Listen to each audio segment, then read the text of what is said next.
విద్యార్థుల పేరెంట్స్ శ్రేయోభిలాషుల సూచన మేరకు పట్టభద్రుల ఎమ్మెల్సీగా పోటీ చేయాలనే ఆలోచన ఉంది. ఆల్ఫోర్స్ విద్యా సంస్థల చైర్మన్ నరేందర్ రెడ్డి. జగిత్యాల జిల్లా కేంద్రంలో ఆల్ఫోర్స్ విద్యా సంస్థల చైర్మన్ నరేందర్ రెడ్డి మీడియా సమావేశం ఏర్పాటు చేశారు. ఈ సందర్భంగా ఆయన మాట్లాడుతూ, నేను జగిత్యాల బిడ్డనని, నేను మీ వాడినని, చిన్నగా మొదలైన ప్రస్థానం 34 ఏళ్లు సక్సెస్ఫుల్గా కొనసాగుతుందని, రాజకీయాలకు అతీతంగా విద్యా వ్యవస్థను నడుపుతున్నామని అన్నారు.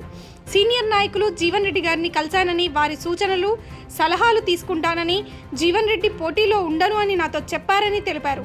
ఉత్తర తెలంగాణకు గర్వకారణంగా ఇవాళ ఆల్ఫోర్స్ విద్యా సంస్థలు ఉన్నాయని, కేజీ నుండి పీజీ వరకు నాకు పూర్తి స్థాయిలో విద్యా వ్యవస్థ పైన అవగాహన ఉందని, విద్యార్థుల పేరెంట్స్ శ్రేయోభిలాషుల సూచనల మేరకు పట్టభద్రుల ఎమ్మెల్సీగా పోటీ చేయాలనే ఆలోచన ఉందని, శాసన మండలిలో నా వాయిస్ వినిపిస్తా, ఏ పార్టీకి సంబంధం లేకుండా ఎన్రోల్మెంట్ స్టార్ట్ చేశామని తెలిపారు. ఇప్పటికీ ఎమ్మెల్సీ జీవన్ రెడ్డి ఆశీస్సులు తీసుకున్నానని, ఏ పార్టీతో ప్రస్తుతం సంబంధం లేకుండా ఉన్నానని, అవసరమైతే ఇండిపెండెంట్గా అయినా పోటీ చేయాలని అనుకుంటున్నానని అన్నారు.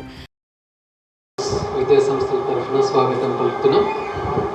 మరి మీ అందరికీ కూడా తెలిసిందే, ఆల్ఫోర్స్ 1991లో స్టార్ట్ అయ్యే రకంగా ముందుకు వెళ్తుంది. ఇక్కడ మనం అందరం కూడా గమనించాల్సింది, ఈ నరేందర్ రెడ్డి జగిత్యాల ముందు బిడ్డ, మా గ్రామంలో మనం ఉన్నాం. సో ఎందుకు మరి మనం ఈ పట్టభద్రుల ఎమ్మెల్సీలో వెళ్ళకూడదు? శాసన మండలిలో ఒక చదువుకున్న వాళ్ళు మనలాంటి వాళ్ళు ఉండి ఈ తెలంగాణ విద్యారంగాన్ని ఇంకా మనం దేశంలోనే అగ్రగామిగా చేసే దిశగా ప్రభుత్వంతో మనం ఎందుకు ముందుకు వెళ్ళకూడదు అని చెప్పేసి ఒక ఆలోచనతో మా పూర్వ విద్యార్థులు, తల్లిదండ్రులు, శ్రేయోభిలాషుల సలహాల మేరకు మరి రాబోయే పట్టభద్రుల ఎమ్మెల్సీలో పోటీ చేయాలని నిర్ణయం తీసుకున్నాను. దానికి ముందుగా జీవన్ రెడ్డి గారి సలహాలు కూడా తీసుకున్నాము. ఎందుకంటే మరి వారు మళ్ళీ లైన్లో ఉంటారు, ఎందుకంటే గురువు లాంటి వాళ్ళు, పెద్దవాళ్ళు, మాకు మంచి సంబంధాలు ఉన్నవాళ్ళు. సో తమ్మి నేనైతే లైన్లో ఉండను, ఆల్ ద బెస్ట్ అని చెప్పి ఉన్నారు. సో దాన్ని ఆసరిగా తీసుకొని మరి ముందుకు వెళ్ళడం జరిగింది. తప్పకుండా మరి అవకాశం ఇస్తే నిరుద్యోగుల పట్ల, ఉద్యోగుల పట్ల, తర్వాత విద్యారంగం, ప్రైవేటు, గవర్నమెంట్ అన్న తేడా లేకుండా ఇంకా ఏ రకంగా ముందుకు తీసుకెళ్ళాలి అని తప్పకుండా దాని పట్ల మరి శాసన మండలిలో మనం నా వాయిస్ను వినిపిస్తూ మరి ఎంతో అనుభవం 30 సంవత్సరాల నుంచి ఉన్నదాన్ని ఉపయోగించి తప్పకుండా మరి దీనిలో ఈ రంగంలో నేను న్యాయం చేయగలను అనే నమ్మకంతో మరి మీ అందరి ఆశీస్సుల కొరకు ఈరోజు ఇక్కడ రావడం జరిగింది. ప్రస్తుతానికైతే ఏ పార్టీకి సంబంధం లేకుండా ఎన్రోల్మెంట్ చాలా విగరస్గా స్టార్ట్ చేశాం. మాకున్న పూర్వ విద్యార్థులు, తల్లిదండ్రులు ఎక్కడ మీటింగ్ వెళ్ళినా నేను ఒక సగం మంది, సార్ నేను మీ స్టూడెంట్ అన్న వాళ్ళు ఉన్నారు, లేదా మా అబ్బాయి మీ స్టూడెంట్ అన్న వాళ్ళు ఉన్నారు. వాళ్ళందరూ కూడా స్వచ్ఛందంగా స్వాగతిస్తున్నారు, చెప్తున్నారు మీలాంటి వాళ్ళు రాజకీయంలో రావాల్సిందే సార్, ఇప్పటికీ ఆలస్యమైంది, తప్పకుండా మేము మీకు పూర్తి మద్దతు ఇస్తాం రండి అని చెప్పేసి. సో ప్రస్తుతానికి ఏ పార్టీకి మనం లేకుండా, ఎందుకంటే పార్టీస్ అన్నీ కూడా అంత ఈజీగా ఇప్పుడేం వాళ్ళు స్పష్టంగా చెప్పరు, మనం దాన్నే నమ్ముకొని ఉండే ఆలోచనలో కూడా నేను లేను. ఏది లేకపోయినా ఇండిపెండెంట్గానైనా పర్వాలేదు, ఖచ్చితంగా ఈసారి పోటీ చేయాలి, గెలిచి తీరాలి. మరి ఈ తెలంగాణ విద్యారంగం పట్ల పూర్తి అవగాహన ఉన్న నేను రాబోయే రోజుల్లో దీన్ని ఇంకా ముందుకు తీసుకెళ్లాలన్న భాషతోటి రావడం జరిగింది.